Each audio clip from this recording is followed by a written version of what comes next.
Hello Tarot fans, welcome to another edition of Blue Sicx Tarot. I'm your fantastic host Blue Sicx. Thank you very much for watching. I'd like to first of all wish you all a happy Pride, and you know, we're all still in this together. There's a lot of people think that with Pride it's kind of done and doesn't really need to be thought about or celebrated, but those of us who are kind of involved or focusing on what's actually happening in the world, Pride is still LGBT Pride is still a thing that's needed. But anyway, enough about that. Today we're going to look at a very interesting tarot, and it's one I've been working to do for a while. I've just never really sat down and had the time to actually to do it really. Although to be fair, I've not been making a lot of videos anyway on the old YouTubes, but that is about to change with this current video.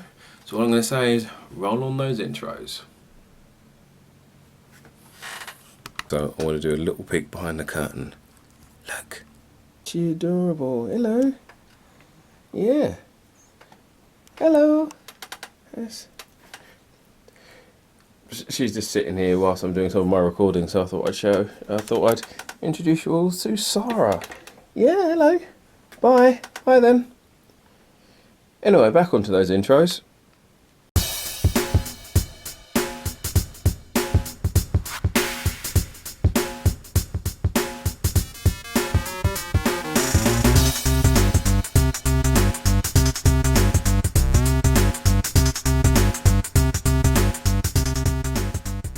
So for today's video, we'll be looking at the Before Tarot. Now, it's a standard Rider-Waite-Smith deck. Only thing is, each picture is from either several seconds or several minutes before the standard picture that you're used to. So, published by Lascarabayo, my favourites. As you can see here, the back of it is quite nice. Nothing necessarily distinguishable about it, but it's just a very nice looking back. So, I'm going to take a look at some of the majors. So first we start with the Fool. As you can see here, the Fool is picking their rose, and also that's where they kind of meet the dog. So the dog may not necessarily have been with the Fool at the very beginning, which I think is pretty interesting. Then we have here the Lovers. Sorry, holding this wrong. Then you have the Lovers. Here you still have the Serpent on the tree, but the woman Eve is on the floor and Adam is assisting to pick her up, whilst the angel is slightly isn't quite in the right place. I think they're slightly lower down than normal, so they're kind of supposed to be rising up compared to the original. But yes, it looks like Adam is trying to assist Eve in this pose. Then we have, then we'll take a look at Temperance. Temperance basically making the act of filling up both of their cups, or at least trying to make sure they're both full before standing in the pond there. Of course, we have the Tower, but it looks like we have people. You've obviously got the storm coming, or at least just arriving, but you have here people coming into the building for shelter. So if I were to do this for a reading, I would probably say it's along the lines of maybe this is, everyone thinks this is a safe place to be, but it turns out this is going to be, it's either the place you're going is either no safer or is one of the worst places to be. But it feels more like a misunderstanding of the situation. And here we have the Stars. I think it's interesting the fact you've got the stalk on their shoulder a bit there, but obviously this is before they go into the water. You still got the stars around in the background, which is quite nice. This feels a bit. They've also got their foot in the water, so that might be. I consider this card more of a contemplation sort of thing. So next we're going to take a look at the aces. So here we have the Ace of Cups, but we have a fish jumping out of it. rather than a dove trying to do the communion. So this could be a case of curiosity, like you have with the what's the word I'm looking for? Curiosity, like you have with the Page of Cups. In fact, this could be given to the page later on. Then we have the Pentacles, Ace of Pentacles, and it looks like the Pentacles being handed to someone else. So either changing of responsibility or passing down of the torch. So next we have the Ace of Wands, and this feels more like an attempt to get to a situation, because on this side you have all of the leaves either still attached or falling off whilst they're being burnt off on this side. So it could be a matter of these aren't really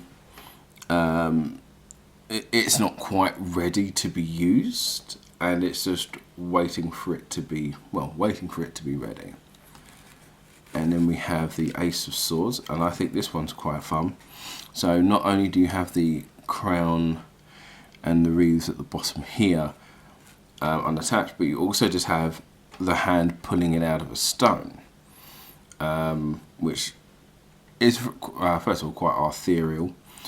But I think that's kind of, out of the four, I think this is the most interesting, just because it feels like there's a lot more of a message to get out from this. I personally feel. Now we'll take a look at 4 minors. So first we've got the Two of Cups. This is actually on the back, I believe, of the box as well, and he feels very unsure. She comes in and he feels very unsure. It feels like he has to make the first move. There's a bit of uncertainty with him, while she feels like she understands what's going to happen, whilst he's very unsure. So it could be, you could read that as an uncertainty between teamwork. Here we have the 4 of Coins. We have what looks like a merchant, a holy man, and maybe a peasant coming up to this king with offerings or situations to deal with, and he's a king, so it is his job to figure out what needs to be done, what needs to be prioritized, and etc., which is obviously interesting when we look at what the card looks like in a standard deck. So that one's quite fun, I think. So next we have the Two of Wands. Now this is interesting because obviously you've got the standard guy here. So who is this? Is this his son? Is this an apprentice? Is this a protege? Because then the question is, where is he in the normal card?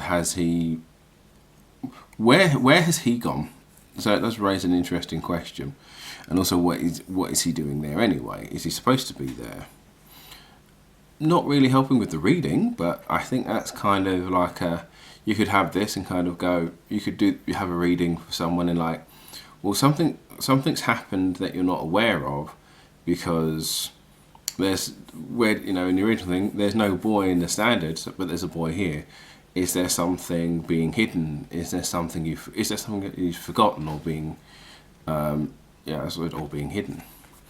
Next we take a look at the Ten of Swords. Now this one's quite interesting because you've just got 9 swords here, 1 there, and just bandits there. So this could be like a conspiracy sort of card, let's be fair. It can be very conspiratorial. What's this person planning to do? What are they? We know what they're going to do, but what's their motivation behind it? That sort of thing. Still quite fun and still quite interesting. Not necessarily fun. And now take a look at the court cards. So we've got the Page of Swords. And I like his pose. It's very He-Man like. Now, obviously, the artwork, because the artwork is modern, this page looks a bit more looks older. but I feel that it still kind of has the big boots energy, I'd say, or yeah, it is kind of like they have a lot.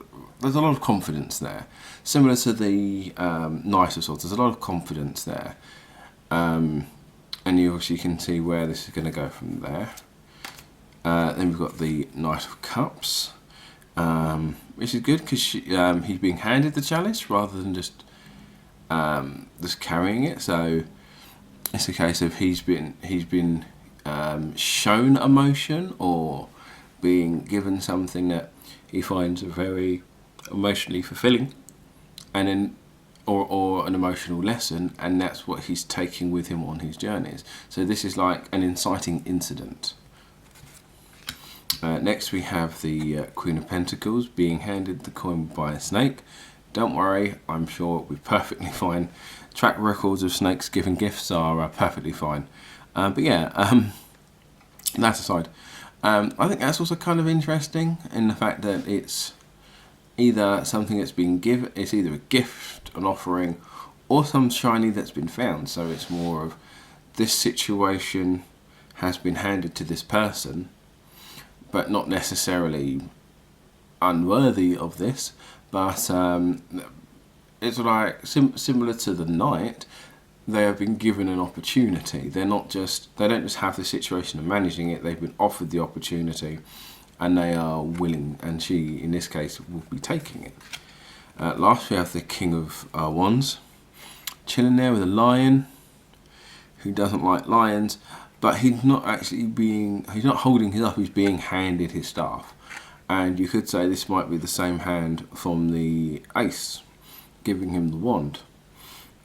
So once again, he's being given the responsibility of leadership or of inspiration. Similar to some of the other cards we looked at, obviously it's not the whole deck, but it feels like the whole point is people are being given opportunities, and we are seeing the act of them deciding to do something.